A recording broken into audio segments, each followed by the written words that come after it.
as we do the problems, you have time to think about it. But why don't you do this? We're just about out of time today, but I want you to do this problem here. A trapezoidal channel is constructed where the sides are 1h to 1v. So one horizontal to vertical 1 to 1. So the m is equal to 1. So because remember m is m, we normally think of m as the rise over the run when we talk about slopes on a graph or something. But here it's the run over the rise. But in any case, it works out to 1 in this case. The bottom width is 2. The normal flow depth is 1.1 meter. Water flows down the channel 4 meters per second. The Manning roughness factor is 0.12. Determine the channel slope to achieve this velocity, Froude number, and the discharge. So here I gave you the velocity, and I'm sorry, water flows down the channel at 4 meters a second. Oh yeah, so I gave you the velocity, the Manning roughness factor, the bottom width, the side slope, and I gave you the normal flow depth. So here, your job is to calculate the slope necessary to get this velocity. So you got to do the slope, the Froude number, and the Q. So why don't you we'll continue with this practice quiz from a previous semester. We'll continue with this on the next class. But why don't you get a head start on it and see how well you can work this problem out in advance. So you have a side slope. You have a side slope of 1. You have the bottom width of 2 meters. And you have a velocity of 4 meters a second, Manning roughness factor of 0.012. And you want to find the slope, the Froude number, and the discharge. So you want to find S0, the FR, and the Q. All right, so why don't you work on that and as some practice, and then we'll pick this up practice quiz and on the next one. And what I'll do is I will take this problem, this quiz from the previous semester. I'll put it on campus so that you can have opportunity to go through this and see what kind of problems that were existed in previous semesters. Get a feel for what to anticipate for this first quiz. Okay. Well, the types of problems, I can guarantee you none of these problems will be on the first quiz, but there's only so many variations you can do on these problems. And so that's what you have to there. Okay. Any questions on anything? Yeah, Professor, I had one. So for the trapezoidal channel example, you just said the 1h and 1v is basically m equals 1, like you said. Yes. Right? Correct. Okay. Yeah. The side slope m is equal to the delta h over delta v. Think of it that way. The reciprocal of what we normally think of slope is the delta y over delta x. Okay, thank you. So for these things, the m is a little bit different than the definition of slope is actually the reciprocal that we're kind of used to. But this is convenient because a side slope of a vertical sidewall, you don't end up with an infinite slope. You end up with a zero slope. Because you're never going to have a horizontal sidewall. You won't have any flow if that's the case. You don't have a flow channel if that's the case. So you'll never. So it makes more practical sense to do it like this. So yeah. So and you know and other situations they do the horizontal distance over the vertical distance, and so and they do stuff like that.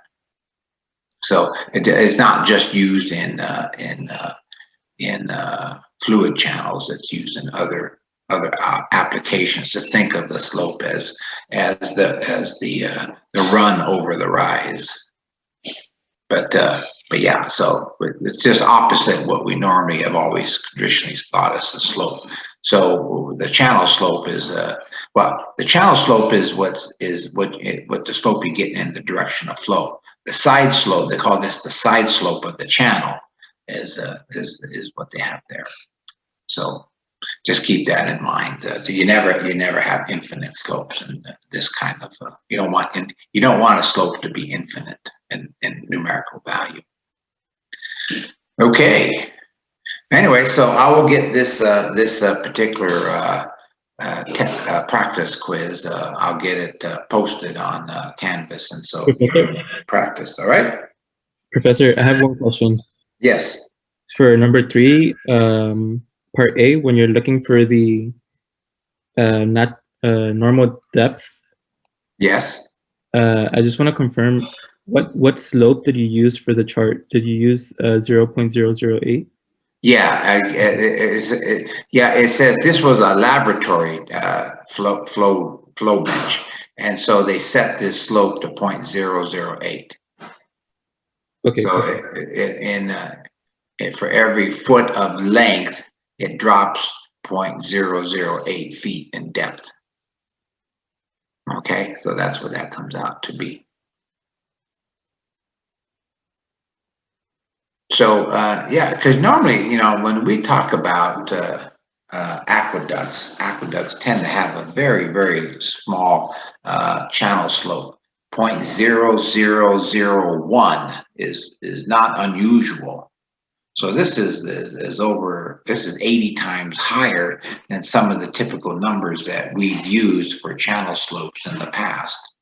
And so that's why you end up with supercritical flow on this one. Yeah, generally speaking, you can almost get a sense if you're going to end up with subcritical or supercritical by looking at the slope. If it's if it's on the order of 0.001 or less, it's probably going to be subcritical. If it's 0.01 or greater, it's usually supercritical. And then, of course, there's that whole transition zone, depends upon a lot of factors like the Manning roughness factor and stuff. So you can see this is very close to 0.01. 0.1 is sort of the value that you're almost guaranteed to have supercritical flow. And that's very close to that. So I'm not surprised we end up with supercritical flow here. Okay. Any other questions on this? Yeah, I had a quick question. Just Yes. So part C, it says calculate VC by a method of your choice. In this particular situation, there really isn't any other method aside from the one you provided, isn't there? Well, you could try do iterative calculation, right. Yeah, but you But there's don't no need point to do it. because there's no point to do an iterative calculation. Yes, because it's a closed form. So if it was a trapezoidal, though, that's when you would use the iterative. It's kind of like a trick in the question, I guess. Well, you've had me before. I don't know. Hopefully, I'm not known for my trick questions, but yeah, it may be a little bit tricky. But yeah, if it was trapezoidal, obviously you can do an iterative method, or you can do a chart.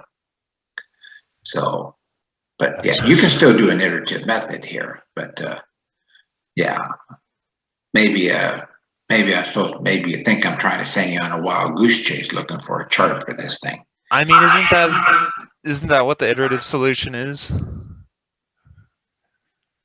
Well, the iterative solution is you try a value for your y sub c try a value of y, and you see if it comes out, the Froude number comes equal to 1.